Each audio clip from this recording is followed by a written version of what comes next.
এখন দক্ষিণেশ্বরে এসে পৌঁছেছি। শিলিগুড়ি থেকে কলকাতার পথে রয়েছি, শিয়ালদা যেতে হবে।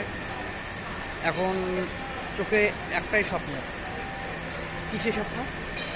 বাংলার বুকে বাঙালির অধিকার আদায়ের স্বপ্ন। বাংলা পক্ষের দ্বিতীয় জাতীয় সম্মেলন আজ সাফল্য মণ্ডিত করতে হবে আমাদের। তাই কলকাতার উদ্দেশ্যে আছি। আজ আমরা বাংলার পাহাড় থেকে মোহনা জুড়ে নানা জেলার সদস্যরা চলেছি বাংলা পক্ষের মহাসম্মেলনে, জাতীয় সম্মেলনে।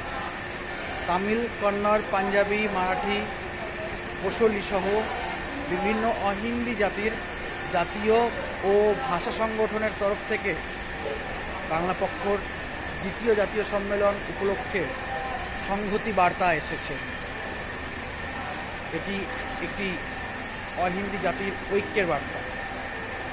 আসুন বাঙালিরা বাঙালি জাতীয়তাবাদকে ধারণ করি, অহিন্দি জাতি হিসেবে ঐক্যবদ্ধ হই।